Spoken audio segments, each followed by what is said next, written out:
In this video, we are going to examine console applications, what they are and how they're used. Depending on the operating system, you can open up a command shell by finding the appropriate command. In Windows, the appropriate command would be CMD for command prompt.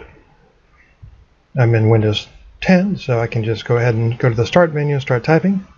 If I'm using something like Windows 8, 8.5, or whatever, it's just going to be the same command, but you do it from the little run box. If you're using a Mac, you'll just type in command window Mac, and we'll show you ways of doing that. But there are some differences, but there's a lot of similarities too. For example, if I want to move from where I'm currently at, which is D drive users Randall, I can type in the command, let's say C drive, so C:, hit enter, and it takes me to C drive. If I want to go back to D drive, D:. If I want to change the directory to be the root of D, it's going to be D:// oops, excuse me, change directory, /, there we go. And now I'm on the root. And if I need to change to another directory, I can type in change directory again, and then the directory I want. So let's say users. Now I'm in users. I can get a directory listing by typing in dir, and so on. Now, if I don't know the command, you can type in things like cd \, and it'll give you help information. And what this does is, when you type this in, it runs a print command to print something to the screen. We're going to be doing that in our module 1. You also see an option here where you can press any key to continue.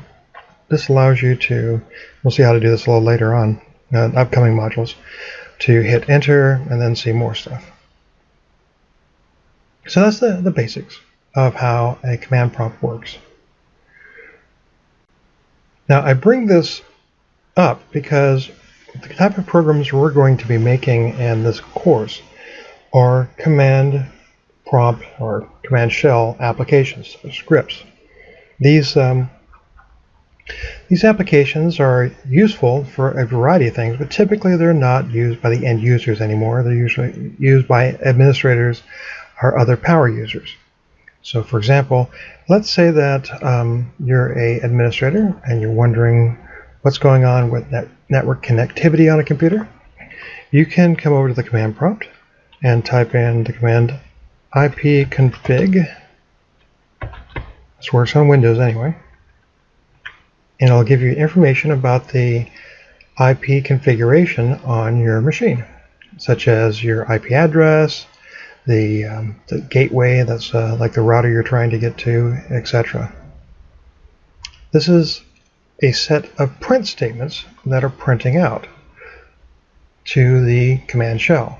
And this is the same kind of thing we see when we're working with a Python script. Let me show you.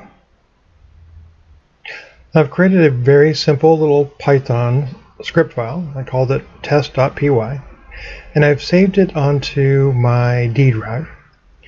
And in this, I've got the command to print out, this is some output text using the print function, and the input function, I've got press the enter key to continue. Oh, I should actually make it pretty fancy by going ... There we go.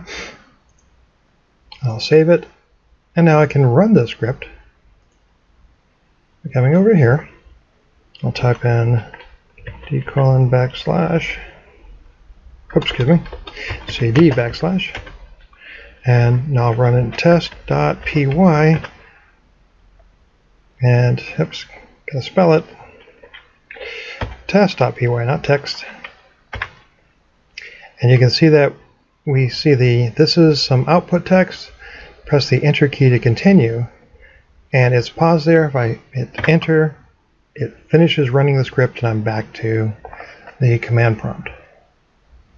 So that's what happened when we did this. This was a bunch of print statements off the cd command. And press any key to continue. They just got fancy. Any key input would work instead of just the enter key. Now, Python runs under the python.exe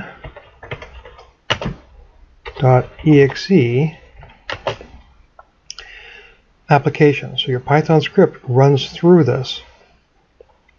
The script file contains the code. Python.exe reads your code and runs it. You can get information about this little program, most programs, by typing in the /? And it will show you the different options that make up that application. Looks like everything fit on one screen, so they didn't have you pause it. When I want to run my Python script, I can either type in python.exe, and on some machines you will have to do that. Then the name of the file I want to run, test.py. It runs the code, just like it did before. Depending on how your system's set up, you may have to actually tell it to include python.exe to run the test.py file. But if the path is actually set up correctly on your machine when you did the installation of Python, you won't need to do that. It'll automatically find it.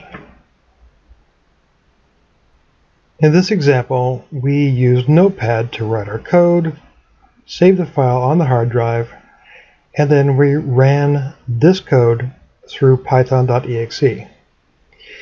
There's another way you can run and use your Python code, and this is through that program called idle. So if I open up Python's idle desktop application, it allows me to type code right here interactively, like print, and have it run it from this environment. That's one option. Another option is to actually go through and create a new file, type in your code,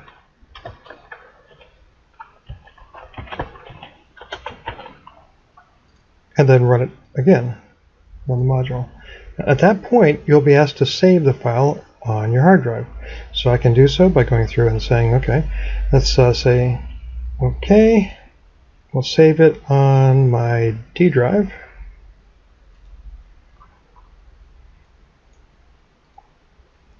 I'll save it over the top of my test.py file. You can see it runs my little code here. Now this is the same file that I was working with earlier. Now if I do this, you can see that, yes, I changed that. So you can use Python's little idle tool to write the code and test it without having to go back and forth between something like Notepad and the shell. And if you have code that you wrote previously, like I did here in Notepad, I can even, oops, I don't want to click on that. I can even go through and copy and paste. Save my work and run it. You can see that it runs right here. Of course, I did save it over the top here, so if I hit the up arrow, it retypes my code, and it's working the same way as it did. So that should give you an understanding of what console applications are. Again, you can start them up by using the cmd command. Once the command shell opens, you can start working around with it. An example that we looked at was the ipconfig. And now we're going to be moving on to some basics about programming. But hopefully this video has helped you to understand what console applications are and at least a little bit of how they're used.